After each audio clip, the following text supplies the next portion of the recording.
Day's been like from just an all emotions standpoint. It's been okay. Nothing that's happened isn't anything that we didn't expect. Some form of that. I'm not saying we expected the exact details, but no, everything's been fine. It's kind of been business as usual, to be honest. And today was really good to get on the court. The guys worked their tails off today. We had a really good first day. Very encouraged leaving out here after today. Yeah, how come? I'd say energy, effort, also execution. Wasn't great, obviously, but it wasn't awful by any stretch. I mean, we there's been days where the walls got as much practice catching the ball as actually hands did, and that was only the case a few times today. So I just thought we looked better, and we looked like we were a year older, obviously, than what we were last year. How we finished. Yeah, which I said you met with your team kind of about Monday's news. Are you worried about it being a distraction for your guys and the program overall? I don't think it'll be any distraction for our players. Okay. None of our players that we have in our program are involved. So no matter what anybody says, none are involved.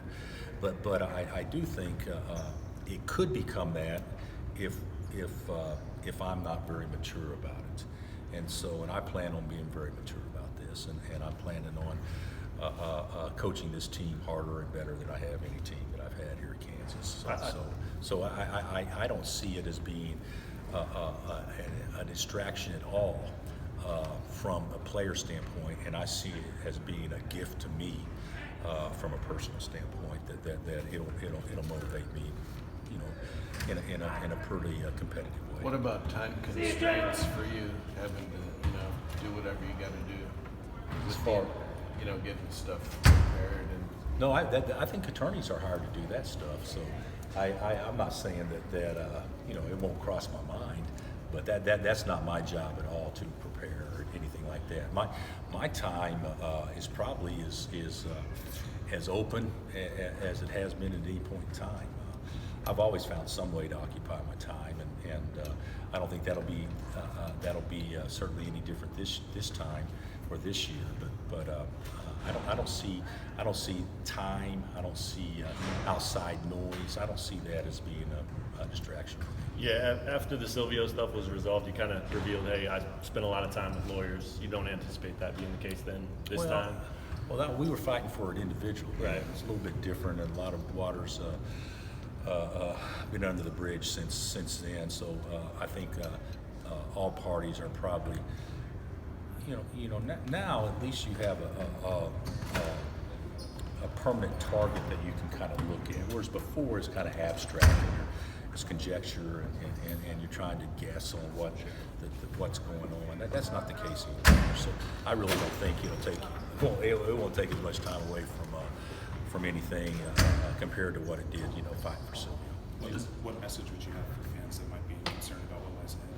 I think that we're going to have a terrific basketball team, and I think that this team, obviously, like any player that's played here, has represented this university in a very first-class way, and they deserve to be supported. And our players believe that'll happen because we got the best fans in the country. People always can be concerned about the future in all areas or avenues. Depending on what's happening with anybody personally in their life, they can be concerned about the future, which I think that can certainly be the case here. But I don't think it should take away one bit from what's getting ready to happen this year, and that's going to be putting a team on the floor that's going to be awfully fun to watch and support. Did you address them Monday, the team? No, I did not. No. I did After not. that? I did. I told them before. Oh, okay. That this was probably going to happen. Gotcha. After the media weeks. Gotcha. So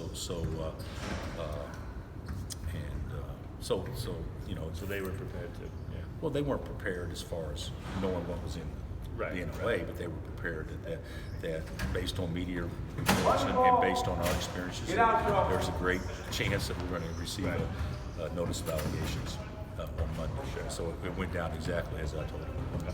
any general message you kind of had for them as far as like trying to block out the distractions that might come with it? Here we are talking about distractions of the season, and we just had our first practice. There'll be girlfriend problems. There'll be academic classes that we're struggling in. There'll be something that happened at everybody's respective in their hometown. There'll be a plethora of things that could potentially become distractions. So I don't think that give them a pep talk on that right now would probably be the best thing to do. But I do think this, based on, they know that we got this. I mean, they do, and they're not involved, and so if they're not involved, there's no reason why they should burn any energy thinking about this. Are you concerned at all about recruiting challenges? To be honest with you, Gary, I've been concerned about recruiting challenges. I think for the last 27 years I've been a head coach.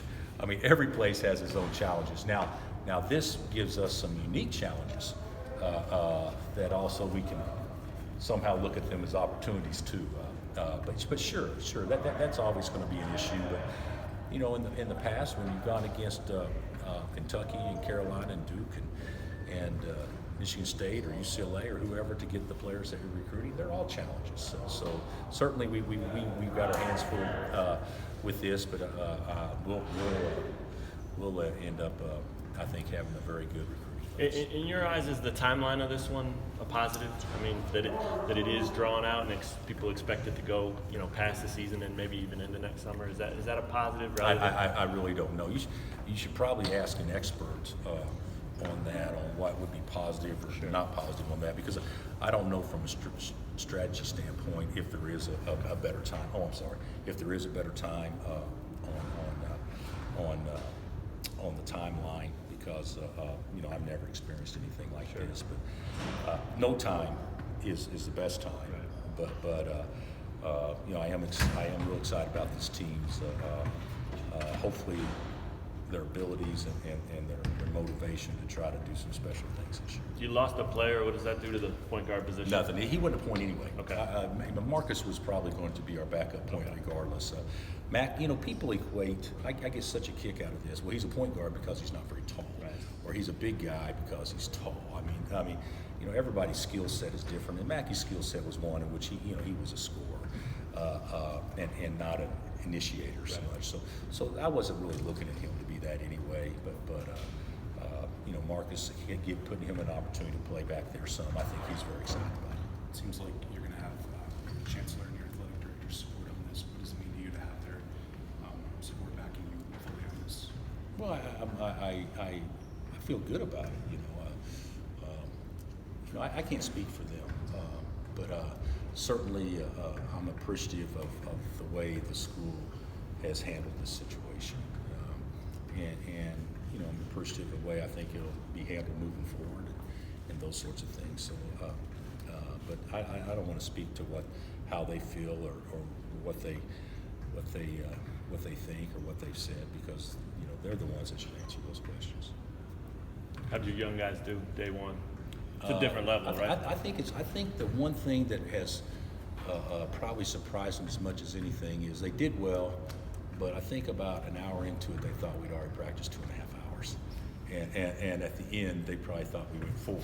We went an hour and 59 minutes today. And so and I think the one thing that is new with all, that's obviously the toughest thing for all young kids to overcome early is just the pace. Everything is fast. I mean, even your pass and goal ways are quicker or whatever. It's much at a much quicker pace. And so I believe that'll be the biggest thing, and that's going to take time. But they did well. Any definite red shirt news? No, Gary. There hasn't anything. We haven't talked about distractions on the first day of practice, and we certainly hadn't talked about redshirting on the first day of practice. About late night? We talked about we late talked night. a little bit. Yeah, we talked about late night a little bit, and hopefully we'll announce who's going to be entertaining us. Do you know? I've got a good idea. Get with Jesse. He gets leaks from anybody, so just get with Jesse. Maybe he can tell us. Is everybody healthy? Huh? Everybody. Well, Isaiah tweaked his hamstring today, and Mitch caught a shiner today. He caught an elbow today, and he got about 5 or 6 stitches. So, other than that, it's not that big a match yet. You fought so hard for Silvio, right, to have this opportunity, Yeah. and this was day one for him of that new beginning. What did you see from him today, and also how excited are you to just know that, hey, this kid can play now? Well, first of all, he's a good player. You guys know that. But even his freshman year, he really didn't have a chance to really contribute in a meaningful way until after Doak got hurt at the very end. I mean, he had his moments, but it was more hit and miss. But then he got pretty good the last 3 or 4 weeks of the season, and certainly we thought that he would have a big year last year. That opportunity didn't present itself, and I think he's pretty motivated. He looks. Hey, how bad is it? How many did you get? 6. Yeah. God, he'll be tougher. Prison Mitch is even going to look tougher now than before. But I think Silvio's prepared to have a big year.